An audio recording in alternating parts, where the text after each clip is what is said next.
बाळासाहेब आंबेडकर वंचित बहुजन आघाडीचे अध्यक्ष आहेत। मला माहित नाही बाकी पक्षांचं काय याच्यामध्ये ते आहे म्हणणं आहे, पण त्यांनी जाहीर पाठिंबा वंचित बहुजन आघाडीने ह्या मुद्द्याला दिलेला आहे आणि त्याप्रमाणे जिंदाबाद।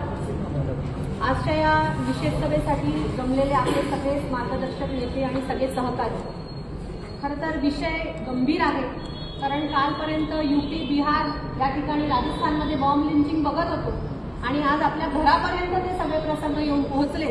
थोडक्यात अनिकेत वाचवला, जर त्या गुंडांनी थांबवलं नसतं तर कदाचित तो आता हॉस्पिटलमध्ये असला असता। त्यामुळे या प्रशासनाने विशेषतः डीवायएसपी साहेब इथे आहेत, पोलीस इन्स्पेक्टर साहेब इथे आहेत, वारंवार या घटना संगमनेरमध्ये वाढत आहेत याची नोंद घ्यावी आणि असं पुन्हा घडणार नाही याची शाश्वती या प्रशासनाने या सगळ्या युवकांना आणि युवतींना दिली पाहिजे, हा माझा पहिला आग्रह आहे। आज या मोर्चाला येत असताना मला गाडीमध्ये फोन आला, श्रद्धेय बाळासाहेब आंबेडकर वंचित बहुजन आघाडीचे अध्यक्ष आहेत। मला माहित नाही बाकी पक्षांचं काय याच्यामध्ये ते आहे म्हणणं आहे, पण त्यांनी जाहीर पाठिंबा वंचित बहुजन आघाडीने ह्या मुद्द्याला दिलेला आहे आणि त्याप्रमाणे आज शहरातले असो जिल्ह्यातले असो आज या मोर्चासाठी ते उपस्थित आहेत। मुद्दा अगदी रास्त आहे।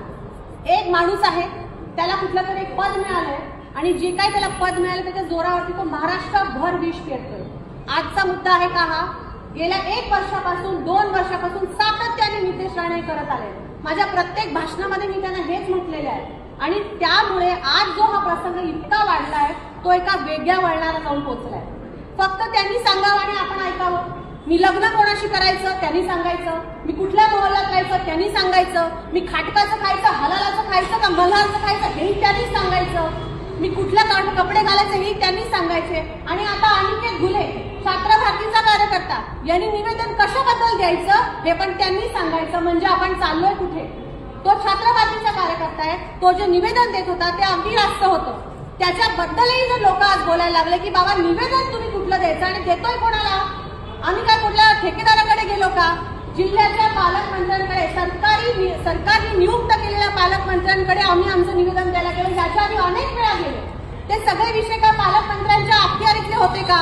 यांचं म्हणणं की तुम्ही त्यांच्याकडे कशाला गेले, तुम्ही गव्हर्नरकडे जा। आता तेही तुम्हीच आम्हाला सांगा, म्हणजे या लोकशाहीमध्ये कोणी काय करायचं ही लोकशाही आहे विसरून आम्ही सांगू तो कायदा, ही जी एक व्यवस्था सध्या सगळीकडे सुरू आहे आणि हळूहळू आपल्या संगमनेरमध्ये झिरकते, याचा आपण सगळ्यांनी निषेधच करायला पाहिजे। जे आमदार तिथे होते मला खूप दुःख वाटलं।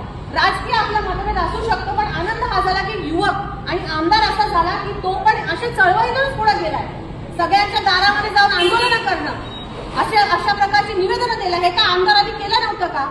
याच्या आधी कधी झालेलं नाही का संगमनेरमध्ये? तुम्ही आमदार झाल्यावरती जेव्हा तुमच्या मित्राला अनिकेतला ते ओळखत नाही याच्यातला भाग नाहीये, अनिकेतला अमोल खताळ चांगले ओळखतात, अनिकेत काय काम करतो त्याची पोस्ट वाचा।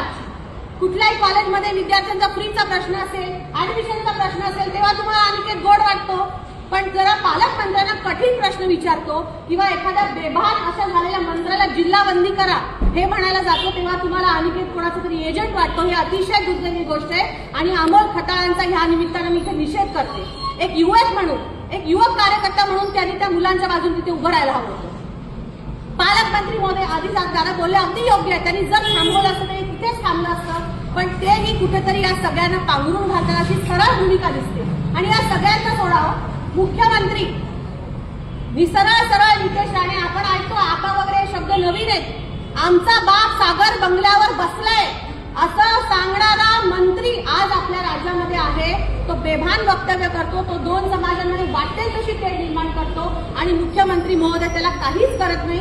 या सगळ्यांच्या विरोधात आज आपण सगळे उभे आहोत। अनिकेत तू एकटा नाहीस, आम्ही सगळे तुझ्या सोबत आहोत। त्याच्या पुढचा आणि सर्वात धोकादायक प्रश्न उभा राहतो तो म्हणजे पोलीस प्रशासन। खरंच मला दुःख वाटतं, राज्य महिला आयोगाची सदस्य म्हणून असो, एक कार्यकर्ता म्हणून अनेकदा आम्ही पोलिसांची भिडलो, पण असा प्रसंग कधी आला नाही की तुम्हालाच आम्हाला कुठेतरी आरोपीच्या कटघऱ्यात उभं करावं लागतं की तुम्ही फिर्यादच घेत नाही। तुम्ही फिर्याद घेताना हेही बघत नाही की काय काय झालंय। साहेब स्वतः तिथे उपस्थित होते, मी त्यांना विनंती करणार आहे, पण ही शेवटची विनंती, यानंतर आता साहेब विनंती आमच्याकडून होणार नाही, याच्यानंतर ऍक्शनच होणार आणि ते करत असताना तुम्ही लक्षात घ्या, तुम्ही स्वतः तिथे होते, त्यांना मारहाण झाली, हा एफआयआर तुम्ही नोंदवून घ्यायला पाहिजे तर तो नोंदवला नाही।